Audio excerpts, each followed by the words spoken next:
Drainage system in India. Indian drainage systems को mainly 2 हिस्सों में डिवाइड किया जा सकता है, 2 पार्ट में डिवाइड किया जा सकता है।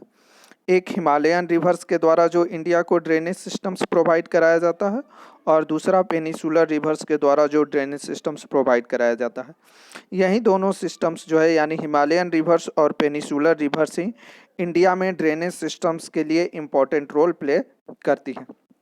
हालांकि ये दोनों नेचुरली हमें गिफ्टेड हैं, लेकिन कुछ पार्टिकुलर रीजन्स में जो है ह्यूमन के द्वारा भी ड्रेनेज सिस्टम्स को डेवलप किया जाता है। जैसे छोटे मोटे शहरों की बात करें, टाउन्स की बात करें, तो वहाँ पर कई तरह के जो है कैनाल्स, नाले बनाकर जो है वो ड्रेनेज सिस्टम्स प्रोवाइड कराया जाता है। लेकिन ये नेचुरल ड्रेनेज सिस्टम्स हैं जो इंडिया में काम करते हैं, और इन्हीं से इंडियन ड्रेनेज सिस्टम्स जो है वो कंट्रोल किया जाता है।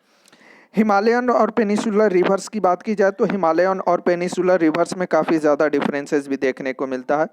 एक तरफ हिमालयन रिवर्स जो है वो पेरिनियल रिवर्स होती हैं, और वहीं दूसरी तरफ जो है वो पेनिसुलर रिवर्स जो होती हैं वो सीजनल रिवर्स होती हैं। पेरिनियल का मतलब होता है कि पूरे साल जिनमें पानी रहे, यानी थ्रू आउट ईयर इनमें पानी कभी ख़त्म नहीं होता।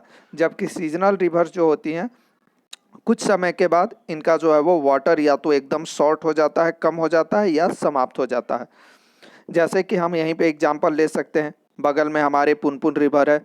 यह जो है वो सीजनल रिवर्स है, कुछ समय में जो है वो बरसात में पानी रहता है और गर्मी में पानी सूख जाता है। वहीं गंगा की बात की जाए तो गंगा जो है वो पेरिनियल रिवर्स है, इसमें पूरे साल पानी रहता है। दूसरा डिफरेंसेज होता है कि जो हिमालयन रिवर्स होती हैं इनके वाटर के 2 सोर्सेज होते हैं। एक तो रेन वाटर हो गया और दूसरा स्नो मेल्टिंग हो गया। यानी एक तो बर्फ़ के पिघलने से जो है वो रेन वाटर मिलता है, और दूसरा जो बरसात होता है उससे। जबकि पेनिसुलर रिवर्स के लिए वाटर का सोर्स मात्र जो होता है वह सोर्स होता है आपको रेन वाटर। इसके अलावा नेक्स्ट डिफरेंसेस भी देखने को मिलता है कि हिमालयन रिवर्स के जो कोर्स होते हैं यानी उनकी जो लंबाई होती है वो काफ़ी ज़्यादा लंबी होती है, और इनके डेप्थ भी जो होते हैं बहुत ज़्यादा गहरे होते हैं।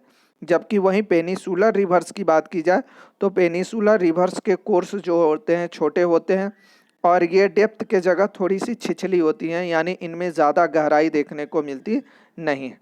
हालांकि ये दोनों रिवर्स जो है वो सारे स्ट्रक्चर्स फॉर्म करती हैं, जिन स्ट्रक्चर्स को हमने पिछले टॉपिक में डिस्कस कर चुका है।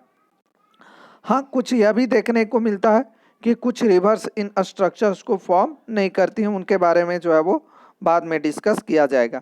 लेकिन इसके बाद हम 1 बाय 1 करके हिमालयन रिवर्स और पेनिसुलर रिवर्स के बारे में डिस्कस करेंगे कि किस तरह से ये रिवर्स जो है वो हिमालयन कौन कौन सी रिवर्स हैं और पेनिसुलर रिवर्स कौन कौन सी हैं, और उनके साथ साथ उनकी ट्रिब्यूटीज़ के भी बारे में जानने का मौका मिलेगा।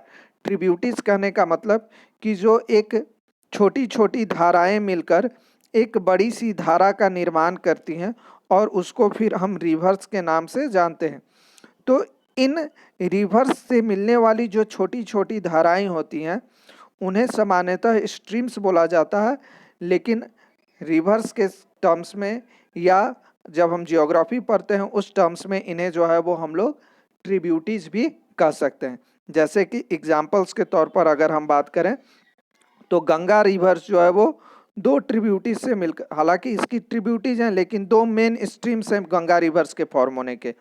एक रिवर्स जो है वो भागीरथी है और दूसरा जो है वो अलकनंदा है। तो ये दोनों डिफरेंट स्ट्रीम्स हैं, लेकिन एक तौर पे कहा जाए तो ये ट्रिब्यूटीज भी हैं। उसी तरह से गंगा रिवर्स में आकर कुछ और भी रिवर्स मिल जाती है, सोन रिवर्स मिल जाती है, घग्गर मिल जाती है, गंडक मिल जाती है, कोसी मिल जाती है। तो ये जो सारी नदियाँ गंगा रिवर्स में आकर मिल रही हैं, इन रिवर्स को जो है वो गंगा रिवर्स की ट्रिब्यूटीज बोला जाएगा। तो आगे हम जो है वो हिमालयन रिवर्स और पेनिसुलर रिवर्स के बारे में 1 बाय 1 करके पूरा डिस्कशंस करेंगे।